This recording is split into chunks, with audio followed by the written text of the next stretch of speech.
Welcome to my YouTube channel. हम पिछले video में देखे थे क्लास 10th के थर्ड चैप्टर यानी दो चर वाले रैखिक समीकरण युग्म के बारे में उसका पूरा इंट्रोडक्शन पार्ट अपन दो पार्ट्स में कंप्लीट कर चुके हैं और आज हम देखेंगे अपना फोर्थ चैप्टर जिसका नाम है द्विघात समीकरण यानी क्वाड्रेटिक इक्वेशन। द्विघात समीकरण यानी क्वाड्रेटिक इक्वेशन, ठीक है। तो इसमें से जो इसका नाम है यानी द्विघात समीकरण जो है ये आप द्विघात के बारे में पढ़े थे सेकंड चैप्टर में और समीकरण क्या है ये मैंने आपको बताया है थर्ड चैप्टर में। एक बार मैं आपको फिर से आज यहाँ पे बता रही हूँ कि द्विघात और समीकरण का अर्थ क्या है। तो देखिएगा, सबसे पहले क्या देखते हैं द्विघात, तो जिसकी अधिकतम पावर या हाईएस्ट पावर क्या हो, अधिकतम घात क्या हो, 2 हो या हाईएस्ट पावर 2 हो, वो आपका क्या है द्विघात समीकरण है, ठीक है। जैसे यहाँ पे मैंने लिख दिया ax² + bx + c = 0, ax² + b = c = 0, ठीक है। तो यहाँ पे जो ये है आपका अभी उसको हटा देते हैं, ठीक है। आपका ax² + bx + c जो है इसमें जो हाईएस्ट पावर है इस बहुपद की वो क्या है x की पावर 2, मतलब अधिकतम घात यहाँ पे क्या है 2 है और जिसकी अधिकतम घात 2 होती है वही आपका द्विघात बहुपद कहलाता है। तो द्विघात क्या है ये आपको पता चल गया। लेकिन यहीं पे जब अगर मैं इसके यहाँ पे इक्वल लगा के इधर 0 कर दो या कोई और नंबर लिख दो तब ये हमारा क्या हो जाएगा द्विघात समीकरण। द्विघात बहुपद था जब इधर इक्वल लग गया, ठीक है, और दो पक्ष इसके बन गए मतलब LHS साइड इक्वल क्या आ गया RHS साइड आ गया, ठीक है। तो इसके साइड हो गए तो ये आपका क्या कहलाएगा द्विघात समीकरण। इक्वेशन मतलब क्या इक्वल, इक्वेशन मतलब क्या इक्वल। अगर इक्वल का साइन किसी पॉलिनोमियल के साथ यानी बहुपद के साथ लग जाता है तो वो समीकरण कहलाने लगता है, ठीक है। और जब तक आपका इक्वल नहीं है या इक्वल का साइन नहीं है वहां पे तो वो आपका क्या होगा बहुपद होगा यानी पॉलिनोमियल होगा, ठीक है। तो आज इसी के बारे में हम पढ़ेंगे कि इसको किस तरह सॉल्व किया जाता है, इसके कितने सारे मेथड हैं, इनको कैसे सॉल्व करेंगे, ठीक है, कैसे पहचानेंगे। तो चलिए देखते हैं। सबसे पहले जो है ये आपका A, B और C, मैंने 3 चीजें यहाँ पे लिखी है, ठीक है। कौन कौन सी A, B और C। तो ये है क्या, तो इसकी जगह पे आप कोई भी रियल नंबर ले सकते हो यानी कोई भी वास्तविक संख्या आपकी हो सकती है, ठीक है। यहाँ पे कोई भी आपकी A, B, C की जगह पे कोई भी वास्तविक संख्या हो सकती है, ठीक है। उसके बाद बस आपको ये याद रखना है कि A does not equal 0, A की जगह पे कभी भी 0 नहीं होना चाहिए। वो कैसे, तो चलिए देखते हैं। अगर यहाँ पे मैं रख दूं ax² + bx + c = 0 कुछ भी आ गया, ठीक है। तो यहाँ पे देखिए अगर मैं a की जगह पे 0 रखती हूँ तो 0 × x² + bx + c = 0, ठीक है। तो ये वाला पूरा टर्म क्या हो गया 0। जब 0 के साथ किसी को मल्टीप्लाई करते हैं तो 0 आता है, यहाँ भी मल्टीप्लाई किए तो क्या आ गया 0, ठीक है। तो जब ये 0 आ गया मतलब क्या a वाला टर्म पूरा हट चुका है। तब क्या बचा आपके पास bx + c = 0। तो बताइए क्या इसकी हाईएस्ट पावर 1 है, यहाँ पे हाईएस्ट पावर क्या है 1, लेकिन द्विघात समीकरण आपका कब होगा जब उसकी हाईएस्ट पावर क्या होगी 2, ठीक है। तो यहाँ पे इसका द्विघात समीकरण ये नहीं है, क्यों, क्योंकि इसकी हाईएस्ट पावर 2 नहीं है। इसलिए हाईएस्ट पावर 2 कब होगी जब x² का गुणा क्या होगा a की जगह पे जब कभी भी 0 नहीं रखा जाएगा तो वहां पे आपका क्या रहेगा द्विघात समीकरण रहेगा। लेकिन अगर a की जगह पे 0 हो गया तो वो आपका द्विघात समीकरण नहीं होगा, ठीक है। अब देखते हैं, ये हो गया आपका। फिर दूसरी बात इसमें क्या ऐसा आ गया कि 5x + 3 = 0, तो ये आपका क्या है द्विघात समीकरण है। तो बिल्कुल ये भी नहीं है आपका, क्यों, क्योंकि यहाँ पे x² की पावर 0 नहीं है, ठीक है। ये आपका सेम उसी तरह आ गया। लेकिन अगर यहीं पे 5x² + 3 आ जाए, 5x² + 3 आ जाए तो यहाँ पे हाईएस्ट पावर 2 है ना, मतलब ये द्विघात समीकरण है। हमको इससे मतलब नहीं है कि यहाँ पे 5x² दिया + bx + c, मतलब b की वैल्यू कुछ नहीं दी है, x वाला कोई टर्म नहीं दिया है और c दे दिया है, तो इससे हमें मतलब नहीं है।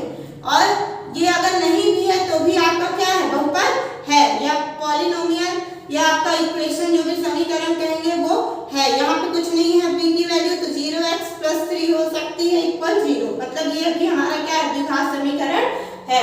द्विघात समीकरण की पहचान सिर्फ करने के लिए क्या होना चाहिए, जो बहुपद है या समीकरण है उसकी अधिकतम घात कितनी होनी चाहिए 2 होनी चाहिए। तो वो आपका क्या हो जाएगा, द्विघात बहुपद होगा। उसके बाद देखते हैं कि अगर मैं लिख दूं 9x³ plus 5x square plus 2x plus 3 equal 0, क्या ये द्विघात समीकरण है? तो बिल्कुल नहीं, ये भी द्विघात समीकरण आपका नहीं है। क्यों? क्योंकि इसकी जो हाईएस्ट पावर है वो कितनी है, 3, और जो इसकी हाईएस्ट पावर 3 होती है वो क्या कहलाता है आपका, त्रिघात समीकरण। ठीक है, त्रिघात बहुपद या त्रिघात समीकरण। तो ये भी आपका क्या है, त्रिघात बहुपद है, द्विघात नहीं है। ठीक है, अब देखेंगे कि इसको सॉल्व कैसे करेंगे। ठीक है, आपका तो द्विघात पहचानना आपने बता दिया, लेकिन इनको सॉल्व कैसे करेंगे। ठीक है, किन किन मेथड से इनको सॉल्व कर सकते हैं? तो इनको सॉल्व करने के लिए, द्विघात बहुपद को सॉल्व करने के लिए 3 मुख्यतः विधि। कौन कौन सी आपकी? तो पहली है आपकी गुणनखंड विधि। गुणनखंड विधि आपके फर्स्ट 4.1 एक्सरसाइज में पहचानने के लिए बस बोला गया है। वहां आपके नॉर्मल से फॉर्मूले यानी a + b का होल स्क्वायर, a - b का होल स्क्वायर, a - b का होल क्यूब, a + b का होल क्यूब, ये सारे फॉर्मूले आपको लगा के सॉल्व करने पड़ेंगे।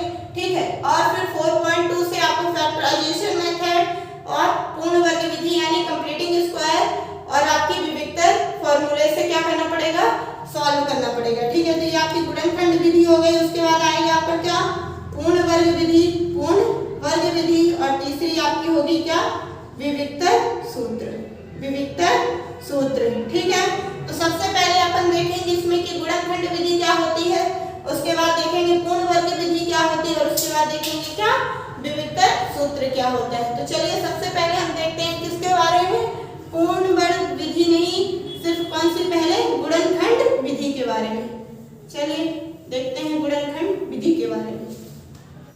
तो देखिए हमारा पहला जो क्वेश्चन है 2x² प्लस 7x माइनस 9। अब इसको अपन तीनों मेथड से सॉल्व करके देखेंगे क्या सेम आंसर आता है और इनको सॉल्व कैसे करते हैं, सारी मेथड में अलग अलग। ठीक है, तो चलिए देखते हैं। सबसे पहले अपन क्या करेंगे, गुणनखंड विधि से। किससे करेंगे, गुणनखंड विधि से। तो जो गुणनखंड विधि होती है उसमें जो बीज पद होता है, बीज पद होने का मतलब यहाँ पे आपका ax² plus bx plus c ऐसा कुछ होता है। ठीक है, तो इसमें जो आपका बीज पद आपका क्या है, bx है। क्या है, bx, यानी x का जो गुणांक होता है, x का जो गुणांक होता है, तो x का गुणांक यहाँ पे क्या है, कोएफिशिएंट b है। ठीक है, अब b को हमें तोड़ना है। तोड़ना कैसे है, ये अकेला है तो इसको 2 पार्ट्स में डिवाइड करना है। कितने पार्ट्स में, 2। तो देखिए सबसे पहले हम क्या करेंगे इसको तोड़ने के लिए, ये जो लास्ट टर्म है यानी c है, क्या है, c है, तो a मल्टीप्लाई c कर देंगे, c और a का मल्टीप्लाई करेंगे यानी x² के गुणांक से। ठीक है, c का जो है मल्टीप्लाई करेंगे। तो देखिए x² का गुणांक यहाँ पे क्या है, 2, और c का मल्टीप्लाई क्या है, c क्या है, 9। ठीक है, c क्या है, 9, तो 9 2 = 18। ठीक है, 9 2 = 18, ये आपकी हो गई फर्स्ट चीज। ठीक है, अब इसमें ये देखना है हमें कि किसी दो नंबर का आपस में मल्टीप्लाई करें तो 18 मिले, लेकिन प्लस या माइनस करें तो हमें 7 मिल जाए। ऐसे दो नंबर आपको ढूंढने हैं कि जो दो नंबर का आप मल्टीप्लाई करें तो कितना आ जाए, 18 आ जाए, और प्लस या माइनस करें तो क्या आ जाए, 7 आ जाए। ठीक है, तो अगर आप ऐसे ही निकाल पाते तो बहुत अच्छी बात है, नहीं निकाल पाते हैं आप तो उसके लिए भी आप फैक्टराइजेशन कर सकते हैं। ठीक है, कैसे, 18 है, 2 9 = 18, फिर 3 3 = 9, 3 1 = 3। ठीक है, अब मैं आपको पहले यहाँ बता देती हूँ, जैसे अपन कर सकते हैं क्या, 9 2 = 18, 9 2 = 18, और 9 में अगर मैं 2 माइनस कर दूँ तो क्या मिल जाएगा, 7। ठीक है, तो हमारे पास दो नंबर यहाँ पे 9 2 और 9 - 2, दोनों क्या होने चाहिए, नंबर सेम होने चाहिए। दोनों को मल्टीप्लाई किए तो हमें 18 भी मिल गया, और माइनस प्लस किए कुछ भी किए तो क्या मिल गया, 7। ठीक है, तो अब देखिए इस 2x² को 2x² ही रहने देंगे, प्लस की वैल्यू प्लस माइनस माइनस होगा। ठीक है, तो प्लस की वैल्यू हमारी क्या आ जाएगी। अब देखिए यहाँ पे जो है ये दोनों किसके होंगे, निगेटिव होंगे ना, 2 9 = 18, लेकिन ये जो 9 है अपना किसका है, निगेटिव वैल्यू, किसकी है, निगेटिव। तो अब बीच वाला क्या है, पॉजिटिव है, बीच वाला क्या है, पॉजिटिव है, तो हमें जो बड़ी संख्या लेनी है वो प्लस की लेनी है, और जो छोटी संख्या लेनी है वो माइनस की, अगर हम माइनस कर रहे हैं तो। ठीक है, तो हमारा क्या आ जाएगा, 2x² प्लस 9x माइनस का 7x और माइनस का 2x और इधर क्या आ जाएगा 9। ठीक है, तो इसको हम तोड़ लिए, 9 2 से 18 भी हमें मिल गया, इन दोनों को मल्टीप्लाई करने पे जो मिला था, और 9 में 2 माइनस करेंगे तो हमें 7 में मिल गया। आप बोलेंगे फैक्टराइजेशन मेथड से कैसे निकालेंगे, तो अगर कोई बड़े भी नंबर होते हैं तो आप इनको इस तरह करके सॉल्व कर सकते हैं। अब देखिए 3 2 जा 6, 6 3 जा 18, 6 3 जा 18, हमें 18 तो मिल गया, 6 3 जा 18, लेकिन दूसरा नंबर हमें प्लस या माइनस करने पर क्या चाहिए, 7 चाहिए। तो बताइए अगर 6 में 3 प्लस करेंगे तो 9 मिल जाएगा, 6 में 3 माइनस कर देंगे तो 3 मिलेगा, कभी भी हमें 7 नहीं मिल रहा है। ठीक है, दूसरा देखते हैं, तो वही आ जाएगा 3 3 जा 9 और 2, तो 9 2 जा 18, 9 2 जा 18 और 9 माइनस 2 करेंगे तो क्या आ जाएगा 7, मतलब हमारे पेयर क्या मिल गया 9 और 2, 9 और 2, ये दोनों वैल्यू जो होती है वो सेम होनी चाहिए। ठीक है, अब इसको इस वाले टर्म को हम दो पार्ट्स में डिवाइड कर चुके हैं, अब दो पार्ट्स करके आपको कॉमन लेना है, तो यहाँ 2x स्क्वायर प्लस 9x से कॉमन लेंगे तो क्या निकलेगा, सिर्फ x निकलेगा, क्योंकि और कुछ कॉमन नहीं। तो यहाँ क्या बचेगा 2x प्लस 9। ठीक है, फिर यहाँ पे भी कुछ कॉमन नहीं है, माइनस की वैल्यू है तो माइनस रखिए, और कुछ कॉमन नहीं है तो क्या आ जाएगा, कुछ कॉमन नहीं मतलब क्या 1, फिर यहाँ क्या आ जाएगा 2x plus minus minus plus 9। ठीक है, और याद रखिएगा गुणनखंड आपका तभी सही होगा जब ब्रैकेट के अंदर जो दोनों वैल्यू है वो हमेशा सेम होनी चाहिए, चाहे साइन को लेके हो चाहे नंबर को लेके हो, है ना, दोनों क्या होनी चाहिए सेम। तो यहाँ पे आपका 2 बार ये वैल्यू आ गई, इसको एक बार लिख दीजिए 2x प्लस 9, और दूसरी क्या हो जाएगी आपकी जो बाहर है जिसको आप कॉमन निकाले उनको एक साथ लिख दीजिए। ठीक है, अब इससे जो है आप किसका मान निकालेंगे, x का। ठीक है, तो सबसे पहले 2x प्लस 9 इक्वल 0 के बराबर ही मानेंगे इसको, फिर निकालेंगे इसका x का मान, तो 2x प्लस का 9 इधर आएगा माइनस का, x बराबर क्या हो जाएगा माइनस का 9, और 2 गुणे में यहाँ आ जाएगा बटे में। ठीक है, यानी डिवाइड में, तो x इक्वल क्या आ गया -9/2, फिर इससे निकालेंगे x माइनस 1, तो x माइनस 1 इक्वल क्या लेंगे 0, x माइनस 1 इक्वल क्या लेंगे 0, तो x इक्वल क्या निकल के आएगा, माइनस की वैल्यू इधर आ जाएगी तो प्लस की वैल्यू। ठीक है, तो ये आपकी है क्या गुणनखंड विधि, ये आपकी कौन सी विधि है, गुणनखंड विधि। आप लोग को समझ आई होगी। अब इसके बाद हम देखेंगे जो है आपकी कौन सी पूर्ण वर्ग विधि, जो बहुत इंपॉर्टेंट है, और गुणनखंड विधि भी आपकी आती है। इस चैप्टर के तीनों जो मेथड है उनसे आपके एक क्वेश्चन आने ही आने हैं, तो ध्यान से देखिएगा। ठीक है, ये आपकी हो गई क्या गुणनखंड विधि यानी फैक्टराइजेशन मेथड। अब क्या देखेंगे अपन, पूर्ण वर्ग विधि यानी कंप्लीटिंग ऑफ स्क्वायर। ठीक है, तो देखिए अब चलते हैं अपनी किस विधि पे, पूर्ण वर्ग विधि पे। ठीक है, पूर्ण वर्ग विधि।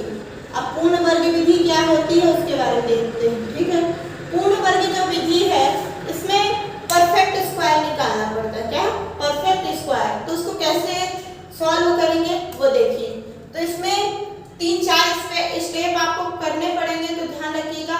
सबसे पहला स्टेप जो है आपका वो ये है कि जो एक्स स्क्वायर का गुणांक होगा, यानी जो एक्स स्क्वायर का क्या होगा कोफिशिएंट होगा। तो यहाँ पे एक्स स्क्वायर का कोफिशिएंट क्या है, ए है। क्या है, ए है।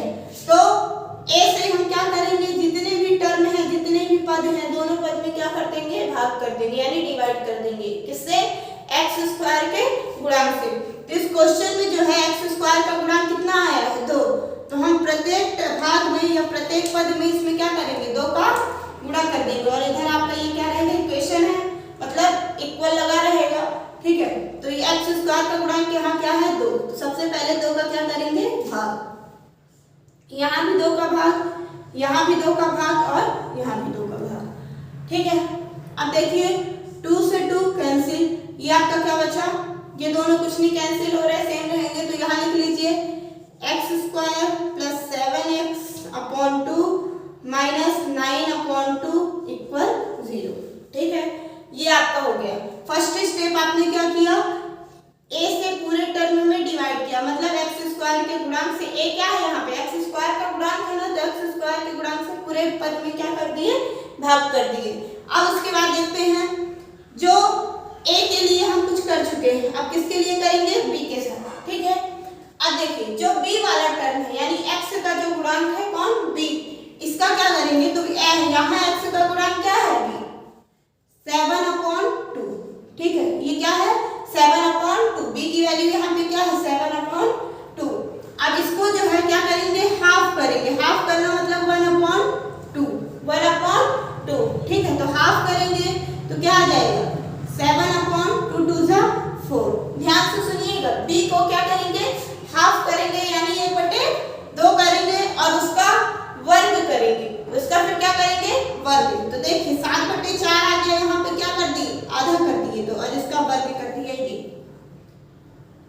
ठीक है, 7/2 का क्या किए, आधा किए, तो 7 एकम 7, 2 दूनी 4। ठीक है, 7 1 7 2 2 4 और इसका क्या कर देंगे, स्क्वायर। ठीक है, b के साथ क्या करना है, हमें b का हाफ करना है यानी 1/2 से गुणा हो जाएगा और इसका स्क्वायर करना है। ठीक है, अब इसको लिखना कहाँ पे है, तो देखिए x स्क्वायर आपका रहेगा प्लस 7/2 x आपका रहेगा। ठीक है, अब ये जो वैल्यू है, ठीक है, ये जो वैल्यू है इसको दोनों साइड क्या करना है, प्लस करना है, लेकिन कब करना है, पहले ये c वाले टर्म को हम क्या कर देंगे, साइड चेंज कर देंगे, तो माइनस का 9/2 इधर आ जाएगा, प्लस का 9/2। ठीक है, अब दोनों साइड, ठीक है, क्या दोनों साइड इसको क्या करना है, प्लस करके लिखना है, किसको, b की जो वैल्यू आ गई, अब हमारे कौन सी आ गई 7/4 और होल पावर क्या हो जाएगी 2, इसको क्या करना है, दोनों साइड प्लस करके लिखना है। तो चलिए लिखते हैं x स्क्वायर प्लस 7/2x रहेगा प्लस क्या आ जाएगा 7/4 का होल स्क्वायर और इधर 9/2 प्लस 7/4 का होल स्क्वायर। ठीक है, अब देखिए यहाँ पे आपको कुछ दिख रहा होगा, क्या, a square plus 2ab plus b square. ठीक है, सिंपल से मैं आपको बता रही हूँ, आप जो फर्स्ट टर्म है यानी a है, x है, क्या है x प्लस ये जो b की वैल्यू है यानी 7/4, इसका होल स्क्वायर कर दीजिएगा। ठीक है, यहाँ पे आपको फॉर्मूला बनाना रहता है क्या, a प्लस b का whole square, a plus b का होल स्क्वायर। तो चलिए देखते हैं, इसको सॉल्व करके देखते हैं क्या हमें ये मिलता है। तो चलिए देखिएगा, अपनी वैल्यू क्या है, x प्लस 7/4 का होल स्क्वायर, मतलब क्या a प्लस b का होल स्क्वायर। तो a प्लस b का होल स्क्वायर क्या होता है, a square plus 2ab plus b square. ठीक है, तो रखिए a की वैल्यू क्या है, x square plus 2 into x into 7/4 plus 7/4 का होल स्क्वायर। तो देखिए 2 1 2 2 2 4, क्या बचा आपके पास, x स्क्वायर प्लस 7x/2 और प्लस का 7/4 का होल स्क्वायर। देखिए यही वैल्यू आपके पास यहाँ भी थी और यही वैल्यू यहाँ पे मिल गई, इसको सॉल्व किए तो ये मिल गया। ठीक है, मतलब a प्लस b का होल स्क्वायर ये है और यहाँ पे अब हम क्या रख देंगे, a प्लस b, जो a square plus 2ab plus b square लिखा तो उसको हम क्या बना देंगे, a प्लस b। ठीक है, और इधर की जो वैल्यु है आपको इसको सॉल्व करना पड़ेगा। तो चलिए पहले इसको सॉल्व कर लेते हैं, क्या आ जाएगा आपका 9/2 ही रहेगा प्लस 7 का स्क्वायर 49/4 का स्क्वायर 16। ठीक है, उसके बाद x प्लस 7/4 का होल स्क्वायर, इन दोनों का एलसीएम लेंगे तो क्या आएगा 16 ही आएगा। ये तो आपको पता होगा कि अगर अपॉन में तो ऐसे नंबर आ जाए जिनका एलसीएम लेना हो और वो दोनों नंबर एक ही टेबल के हो, तो जो बड़ा नंबर होता है वही उसका एलसीएम होता है। तो 16 हो गया, 2 से 16 को डिवाइड करेंगे तो कितना आएगा, 2 से 16 को डिवाइड करेंगे तो कितना आएगा, 2 8 जा 16, मतलब 8 का मल्टीप्लाई किसमें हो जाएगा 9 में, प्लस 16 से 16 को तो 1 ही आएगा, 49 मल्टीप्लाई 1। ठीक है, अब देखते हैं आगे, इधर कर देती हूँ। इधर आपका आ गया क्या, x प्लस 7/4 का होल स्क्वायर इधर आ जाएगा, 8 9 जा, ठीक है 72 प्लस 49 1 जा 49 अपॉन में